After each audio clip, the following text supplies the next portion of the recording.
अस्सलाम वालेकुम बच्चों। आज हमने करना है absolute potential energy.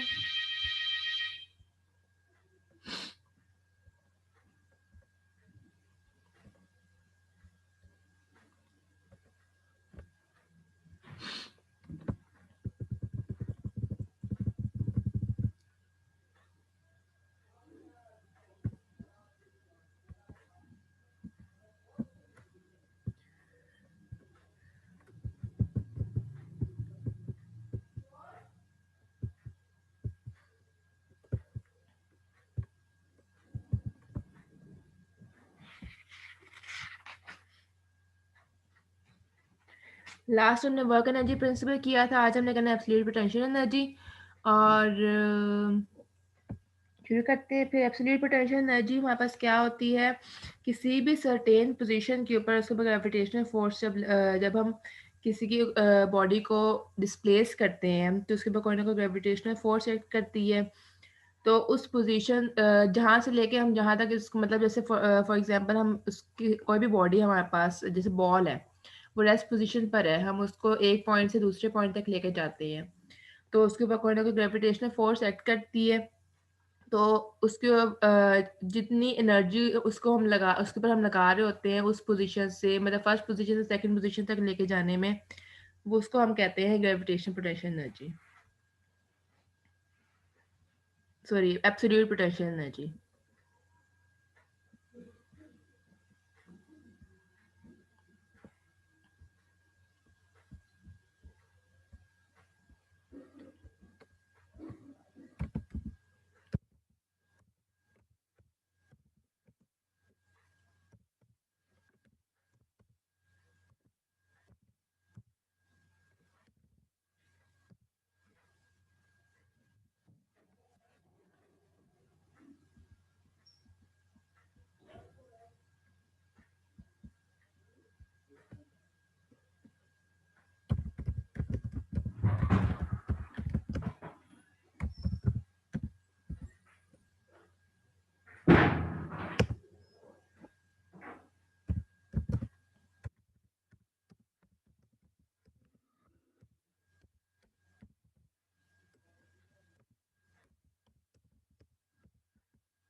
Absolute potential energy की हमारे पास डेफिनेशन है, कोई भी हम बॉडी लेते हैं उसके ऊपर कोई ना कोई ग्रेविटेशनल फोर्स एक्ट करती है या फिर उसके ऊपर कोई ना कोई वर्क डन करते हैं उसको उस पोजीशन से उस पोजीशन तक लेके जाने में जहाँ पर उसकी ग्रेविटेशनल फोर्स जो होगी वो उसको भी जो ग्रेविटी एक्ट कर रही होगी वो जीरो हो जाएगी। कोई भी बॉडी हमने ली है, जैसे कोई बॉल ले ली है हमने, उसको हम एक पोजीशन से स्टार्ट कर रहे हैं और एक ऐसी पोजीशन पर लेकर जा रहे हैं कि जहाँ पर उसके पास ग्रेविटी जो है वो ज़ीरो एक्ट कर रही होगी। जैसे हम उसको स्पेस में अगर ले जाते हैं, स्पेस में तो अर्थ की ग्रेविटी उसके ऊपर एक्ट नहीं ना कर रही होगी। तो कोई भी बॉडी हमने ली है, उसको हमने अर्थ से उठाया है और स्पेस में ले गए हैं, तो उसके ऊपर जो वो ग्रेविटी होगी वो ज़ीरो एक्ट कर रही होगी। तो उस एनर्जी को, वो जो एनर्जी होती है उसके ऊपर लग रही होती है उस वक़्त, उसको हम कहते हैं एब्सोल्यूट पोटेंशियल एनर्जी।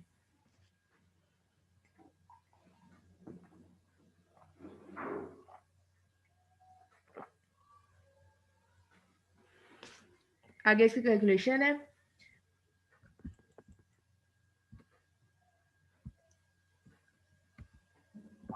यहाँ पे देखें, यहाँ पर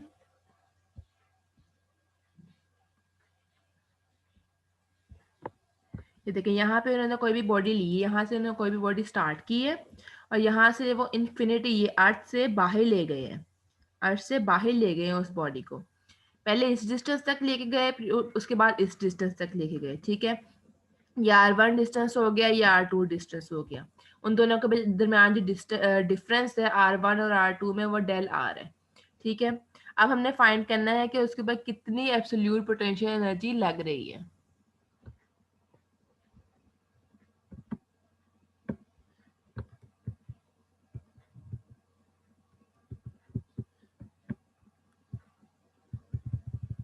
कोई भी बॉडी हमने ली है, वो यहाँ से हमने शुरू की है और यहाँ तक ले आए हैं, उस पर अर्थ से बाहर हम ले आए हैं और अर्थ से बाहर हमें पता है कि उसके बाद कोई ग्रेविटी एक्ट नहीं कर रही होगी, तो उसके बाद कोई ना कोई पोटेंशियल एनर्जी जो लग रही होगी वो हमने फाइंड करनी है कि वो कितनी पोटेंशियल एनर्जी लग रही होगी।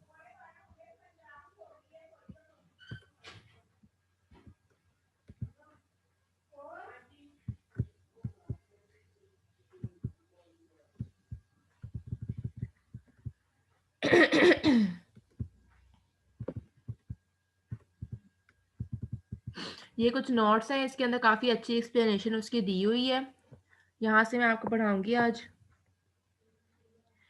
अच्छा, सबसे पहले मैंने पोटेंशियल एनर्जी बता दी है। पोटेंशियल एनर्जी जो होती है वो हमारे पास mgh होती है, हमें बात पहले की पता है।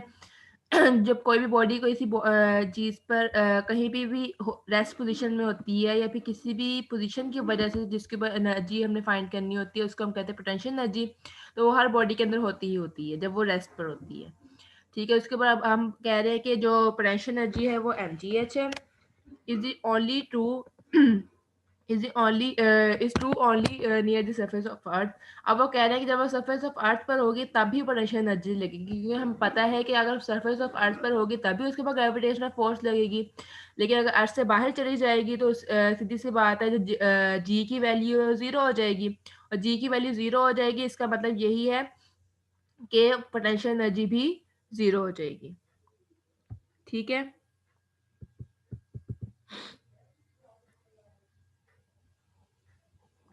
अब but if the object is place to the large distance, अब वो कह रहे हैं कि हम बहुत ज़्यादा डिस्टेंस पर लेके जा रहे हैं ऑब्जेक्ट। ये देखें, ये बहुत ज़्यादा डिस्टेंस पर लेके जा रहे हैं एक ऑब्जेक्ट, उसने 8 से शुरू किया है और बहुत ज़्यादा डिस्टेंस पर लेके जा रहे हैं।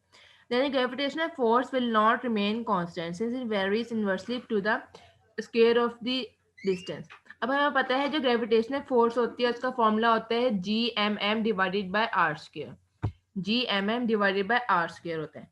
अब हमें पता है कि ग्रेविटेशनल फोर्स जो होती है वो डिस्टेंस के इन्वर्सली प्रोपोर्शनल होती है, कि अगर जैसे जैसे जितना डिस्टेंस हम करेंगे उतनी कम ग्रेविटेशनल फोर्स होती जाएगी, लेकिन जब वो ज़्यादा डिस्टेंस हो जाएगा तो वो ग्रेविटेशनल फोर्स जो होगी वो जीरो एक्ट करने लग जाएगी, और एक मतलब उसका एक कांस्टेंट बिहेवियर नहीं रहेगा, वो कभी ज़्यादा भी हो सकती है, हमें नहीं पता कि जितना ज़्यादा डिस्टेंस होगा उतना ज़्यादा वो कम हो जाएगी, या फिर क्या पता उसके ऊपर कोई ना कोई ग्रेविटी एक्ट कर रही हो।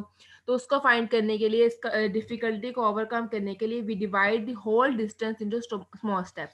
हमने ये वाला स्टेप पहले भी किया था कि हम कोई भी चीज लेते हैं, जैसे हमने वर्क डन जब हमने निकाला था इंस्टेंटेनियस वेलोसिटी, वहां पे इंस्टेंटेनियस वर्क डन हमने निकाला था, वहां पे हमने देखा था इस वर्क डन को हमने स्मॉल पार्ट्स के अंदर डिवाइड कर दिया था और हर पार्ट का हमने वर्क डन निकाला और उन सबको प्लस कर दिया, तो हमारे पास एक सिंगल वर्क डन आ गया था। इसी तरह यहाँ पे भी हम स्मॉल पार्ट्स में डिवाइड कर देंगे so that the value of force remain constant for each step, और हर स्टेप के लिए जो फोर्स होगी वो कांस्टेंट रहेगी।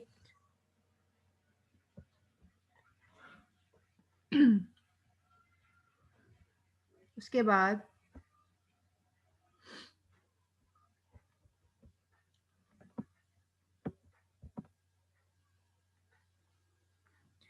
अच्छा, ये ग्रेविटेशनल फोर्स का फॉर्मूला है, ये ग्रेविटेशनल फोर्स का फॉर्मूला है Gmm divided by R square. ये पता नहीं आप लोगों ने पहले पढ़ा है कि नहीं पढ़ा, लेकिन अगर नहीं पढ़ा तो ये आप लोग नोट कर लें, ये ग्रेविटेशनल फोर्स का फॉर्मूला है और इसमें जो G है वो ग्रेविटेशनल कांस्टेंट है। ग्रेविटेशनल कांस्टेंट की एक वैल्यू भी होती है, वो यहाँ पे अभी निकाली नहीं है इन्होंने, आगे जाके निकालेंगे हम। 6.6.10⁻⁻24 समथिंग होती है उसकी वैल्यू, वो अभी निकाली नहीं, वो आगे जाके अगले वाले चैप्टर्स में हम निकालेंगे। ठीक है। और कैपिटल एम जो है वो मास ऑफ अर्थ है, स्मॉल एम जो है मास ऑफ ऑब्जेक्ट है, आर जो है वो डिस्टेंस है, एफ जो है ग्रेविटेशनल फोर्स है। उसके बाद if the R1 and R2 are the distances of point 1 and point 2 respectively from the centre of earth. अब दो डिस्टेंसेस लिए हैं हमने, एक एक पॉइंट 1 पे डिस्टेंस ले लिया, एक पॉइंट 2 पे डिस्टेंस लिया है। पहले देख लेते हैं, ये देखिए हमारे पास दो पॉइंट्स लिए हैं उन्होंने, एक ये पॉइंट 1 है और एक पॉइंट 2 है। पॉइंट 1 पे जो डिस्टेंस है वो R1 है और पॉइंट 2 पे जो डिस्टेंस है वो R2 है। ठीक है।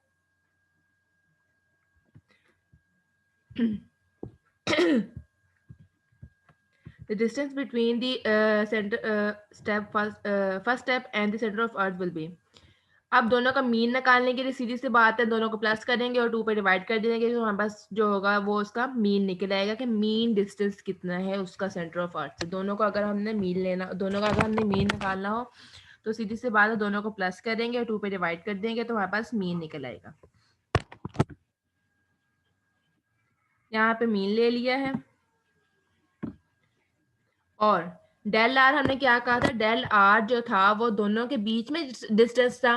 डेल आर निकालने के लिए क्या करेंगे हम, R2 को माइनस कर देंगे R1 से, ऐसे ही है ना। R2 को माइनस कर दिया R1 से तो हमारे पास डेल आर निकल आया और यहाँ से R2 की वैल्यू साइड पे कर ली।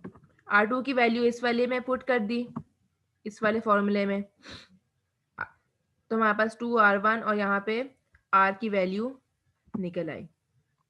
ठीक है।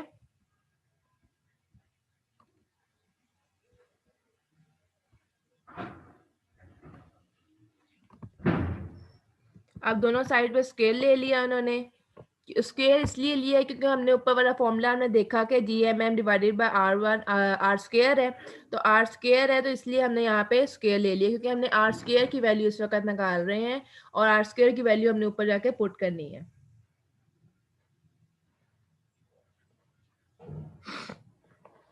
यहाँ पे आर स्केयर ले लिया, आर स्केयर खोला तो हमें पता है a प्लस बी का स्क्वेयर, हमारे पास जैसे फॉर्मूला होता है a square plus B square plus 2ab, ये वही वाला फॉर्मूला यहाँ पे लग गया है।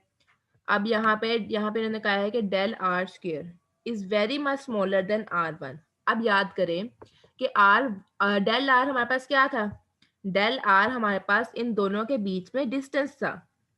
अब डेल आर का स्क्वायर मतलब जितना डिस्टेंस है उससे भी कम डिस्टेंस, तो इसका मतलब ये डेल आर इस R1 से बहुत ज्यादा कम है। Del R is very much smaller than R1। ठीक है। तो हम इसको जीरो भी सपोज कर सकते हैं कि R1 के सामने तो तकरीबन हमारे पास जीरो, मतलब नियरली निगलेक्ट भी कर सकते हैं उस वैल्यू को। तो हमने इधर क्या किया है, डेल आर स्क्वायर को, del R square divided by 2 वाली जो वैल्यू है इसको मतलब जो होल का स्क्वायर वाली वैल्यू, इसको इन्होंने निगलेक्ट कर दिया है। ठीक है। क्यों नेग्लेक्ट किया ये भी मैंने बताया कि डेल आर जो था वो उन दोनों के बीच में डिस्टेंस था।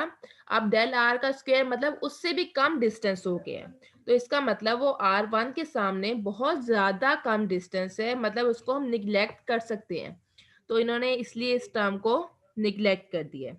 ठीक है। अब ये वाली यहाँ पे पुट कर दी, मतलब इसको निग्लेक्ट कर दी, तो हमारे पास ये वाली इक्वेशन रह गई है और यहाँ पे डेल आर की वैल्यू हमने ऊपर निकाली थी, ये R2 माइनस R1, ये यहाँ पे पुट कर दिया और हमारे पास रह गया R1 और R2। जब हम इसको R1 अंदर मल्टीप्लाई करेंगे तो R1 R2 हो जाएगा और यहाँ पे माइनस R1 स्क्वायर हो जाएगा, minus R1 square plus R1 square से कट जाएगा और हमारे पास रह जाएगा R1 और R2। ठीक है। यहाँ पर इसलिए R1 और R2 रह गया, R square is equal to R1 और R2। ठीक है। उसके बाद आर स्क्वायर की वैल्यू हमने निकाल ली, आर स्क्वायर की वैल्यू R1 और R2 आई है।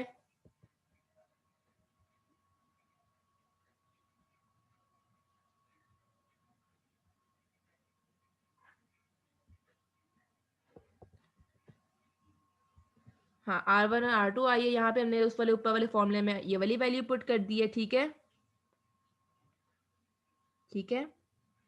उसके बाद हमने वर्क डन निकालना था। वर्क डन हमारे पास कैसे निकालें, वर्क डन का फॉर्मूला हमें पता है, एफ डॉट डी होता है। यहाँ पे डी की बजाय हम आर लेंगे, क्योंकि आर डिस्टेंस ले रहे हैं, आर ले ले डी ले ले एक ही बात है। तो यहाँ पे एफ डॉट डेल आर ले लिया, कॉस 180 लिया है। कॉस 180 हमने क्यों लिया है, क्योंकि 180 का एंगल बन रहा है, उसके साथ अगेंस्ट जा रहा है, तो 180 का एंगल बन रहा है। और कॉस 180 हमें पता है इज इक्वल होता है -1 के, तो माइनस एफ डॉट आर रह गया। और एफ की वैल्यू हमने ये वाली पुट की, तो minus G M M divided by R1 R2 आ गया। यहाँ पे डेल आर की वैल्यू पुट की, तो R2 माइनस R1, ठीक है।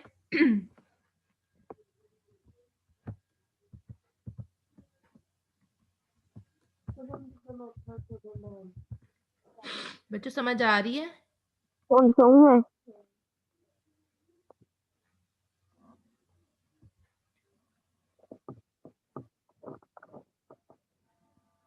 अच्छा, यहाँ पे हमने cos 180 की वैल्यू पुट की, तो -1 आ गया, -1 से मल्टीप्लाई किया तो माइनस एफ डेल आर आ गया। के बाद एफ की वैल्यू पुट की ये इस फॉर्मूले में से यहाँ पर, और डेल आर की हमने वैल्यू पर लगाई थी R2 माइनस R1, वो वाली वैल्यू पुट कर दी है, तो यहाँ पे ये आ गया। जब R1 और R2 अंदर मल्टीप्लाई होंगे, इधर जब मल्टीप्लाई होंगे अंदर, तो देखें R2 कट जाएगा और R1 रह जाएगा, इस वाली में -1 बाय R1 रह जाएगा, और इस वाली टर्म के अंदर 1 divide by 1 divide by R2 रह जाएगा, R1 से कट जाएगा। तो यहाँ पे इसलिए ये रह गया 1 से लेकर 2 तक। जब कोई भी बॉडी मूव कर रही है 1 पोजीशन से सेकंड पोजीशन तक, तो हमारे पास ये वाली वैल्यू आएगी।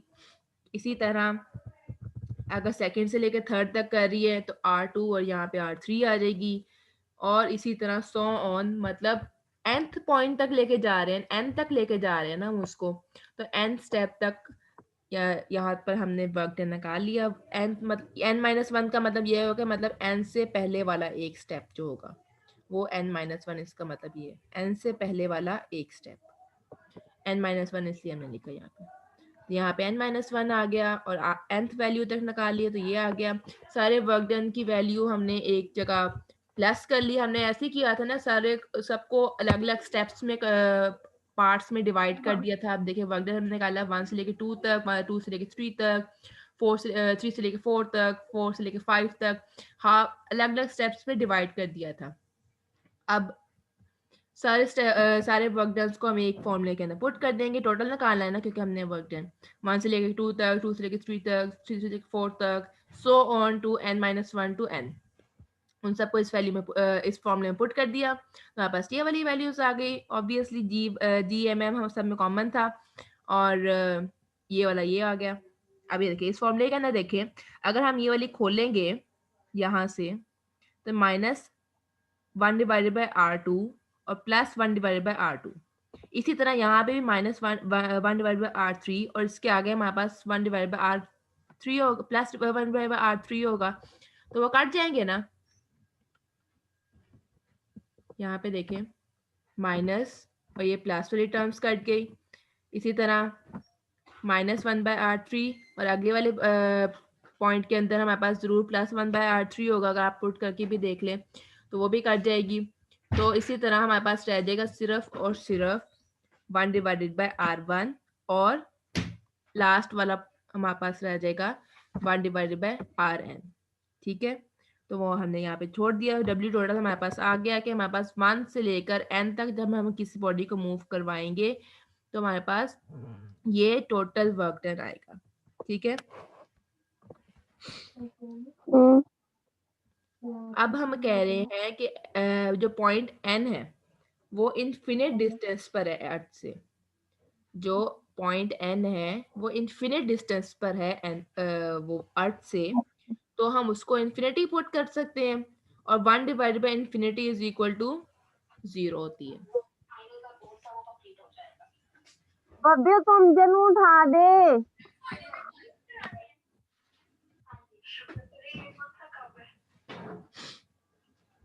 ठीक है, 1 डिवाइड बाई इन्फिनिटी पुट करेंगे तो 1 divide by infinity is equal to 0 होता है, और हमारे पास रह जाएगा G M M divided by R, W total is equal to G M M divided by R. तो हमारे पास जनरल एक्सप्रेशन हम कह सकते हैं कि gravitational potential energy of a body situated at distance R from the centre of earth is, और negative sign का मतलब ये है कि अगेंस्ट द ग्रेविटी मूव कर रहा है, इसलिए नेगेटिव साइन आ रहे हैं यहाँ पर। ठीक है,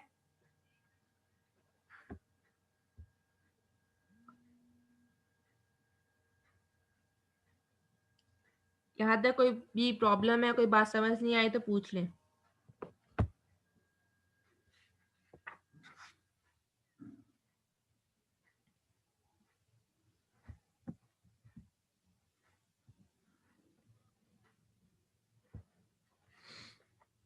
अच्छा, इसमें ना कुछ पॉइंट्स हैं इम्पोर्टेंट जो पता होने चाहिए।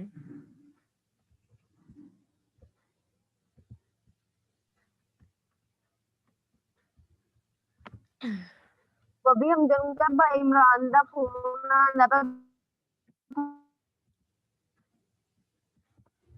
मैं खलोता उनकी गल सुन ले पहले।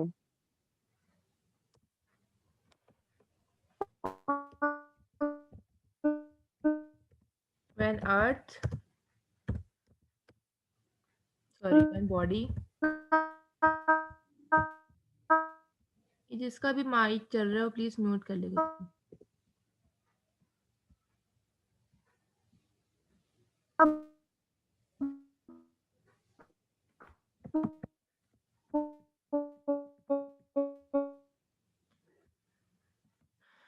When body moves away from earth, अगर कोई भी बॉडी है वो हमारे पास अर्थ से अवे मूव कर रही है, तो जो आर होगा वो इंक्रीज करेगा, जो यू होगा वो भी इंक्रीज करेगा।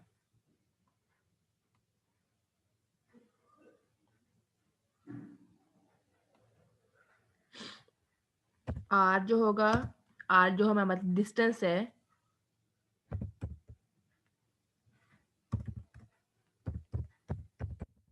increases and u increases। ठीक है, जो पोटेंशियल एनर्जी होगी वो भी इंक्रीज करेगी और जो डिस्टेंस होगा वो भी इंक्रीज करेगा। ठीक है,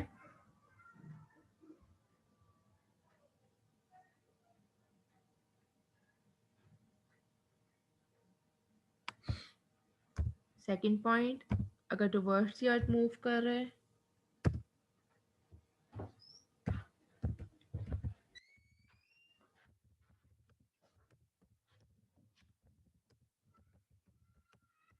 ऑन अर्थ,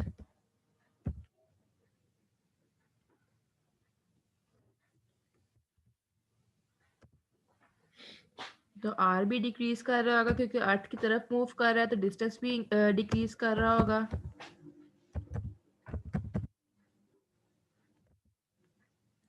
और यू भी डिक्रीज कर रहा होगा, पोटेंशियल एनर्जी जो होगी, एब्सोल्यूट पोटेंशियल एनर्जी वो भी डिक्रीज कर रही होगी। ठीक है,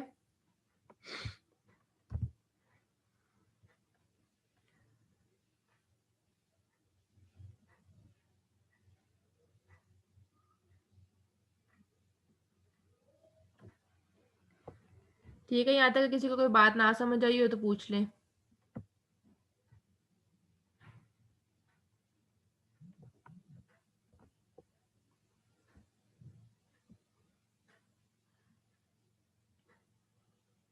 आप लोग ये करके देखिएगा, अगर ना समझ आई तो आप लोग नेक्स्ट क्लास में मुझसे पूछ लीजिएगा।